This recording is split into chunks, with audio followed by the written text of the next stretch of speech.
फिर से जोरदार बहुत ही अच्छा पढ़ा है। जो हमारे अगले कलाकार मंच पर आने वाले हैं, एक ऐसे युवा कवि हैं जिन्हें जब भी मैं सुनती हूँ तो मैं प्रेरित हो जाती हूँ कि काश मैं कभी ऐसा लिख पाती। वो कुछ ऐसे विषयों पे लिखते हैं जो एक अद्भुत सोच को दर्शाता है। मैं मंच पे आमंत्रित करना चाहूंगी तपन बसेर को, जोरदार तालियों के साथ।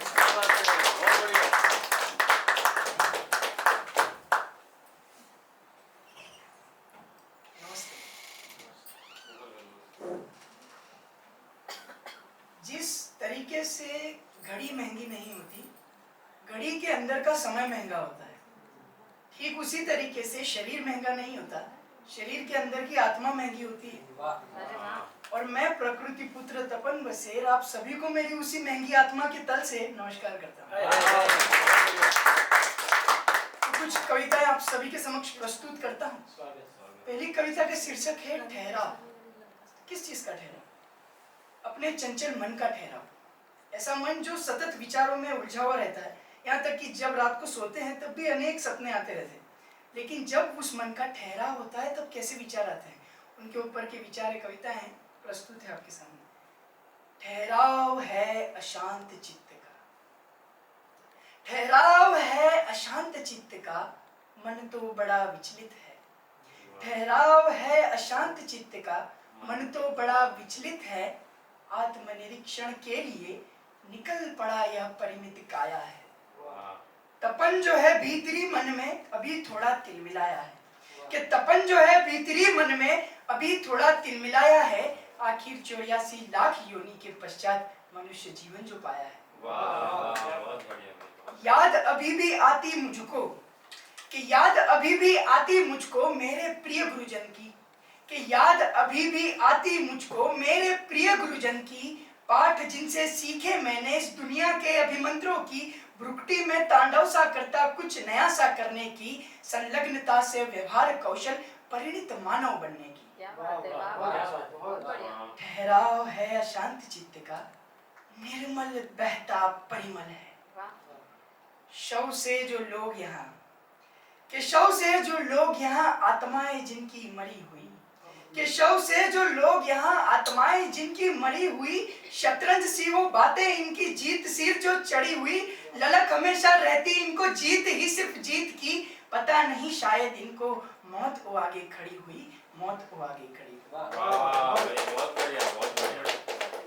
अंत ही तो सत्य है, अरे अंत ही तो सत्य है, सत्य से अब डरना क्या। अरे अंत ही तो सत्य है, सत्य से अब डरना क्या। वस्त्र रूपी शरीर यह छोड़ने में अब भय कहाँ, आखिर अंत ही तो आरंभ है। ठहराव है शांत चित्त का, ठहराव है शांत चित्त का। मेरी दूसरी कविता किसान के ऊपर है। एक किसान जो कि खेत में आसमान की ओर तकते हुए भगवान से फरियाद कर रहा है, शिकायत कर रहा है कि सुनो ईश तुमको बतलाऊं, कि सुनो ईश तुमको बतलाऊं व्यथा क्यों मेरी खास है। अरे सुनो ईश तुमको बतलाऊं व्यथा क्यों मेरी खास है। ना मांगू मैं धन दौलत ना गौरव की आश है, मांगू केवल न्याय में तुमसे, तुम पर मुझको विश्वास है। समक्ष जो यूं चिल्ला रहा ये भारत माँ का लाल है, ये धरती माँ का लाल है। कि खुदन खोद करके हम सब, कि खुदन खोद करके हम सब ये जमीन को यूं उपजाते हैं। हम ही है कारण ये अनाज ये मिलकर खाते हैं। नहीं हमें आश के मिले हमें भी ख्याति खूब, न्याय न्याय चिल्लाऊंगा, न्याय का सिर्फ मैं आशी हूँ, न्याय का सिर्फ मैं आशी हूँ। क्यों नहीं समझते तड़पन, अरे क्यों नहीं समझते तड़पन, क्योंकि मैं एक ग्रामीण हूँ। हाँ क्यों नहीं समझते तड़पन, क्योंकि मैं एक ग्रामीण हूँ। ना ही इतना ज्ञान मुझे, ना ही मैं कोई ब्राह्मण हूँ। गरीब हूँ मैं इसीलिए ये सब सहना पड़ता है, या फिर पेट पाल रहा इसीलिए रोना पड़ता है। अनियमित वर्षा ने हर पल हमको डरा रखा, कि अनियमित वर्षा ने हर पल हमको डरा रखा। जलवायु की आंधी ने रात रात में जगा रखा। प्राकृतिक आपदाओं से ऋण हमने कुछ लिया क्या, आपदाओं ने किश्तों में ब्याज सहित सता रखा, हमें ब्याज सहित सता रखा।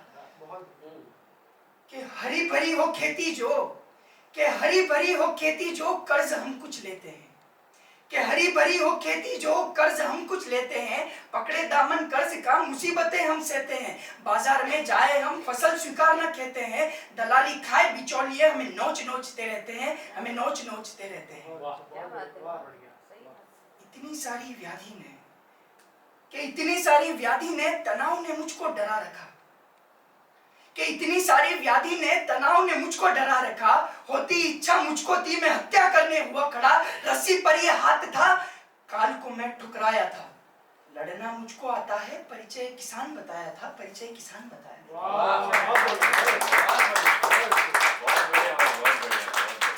जी। तीसरी रचना आपके समक्ष पेश करता हूं, उम्र तराजू है।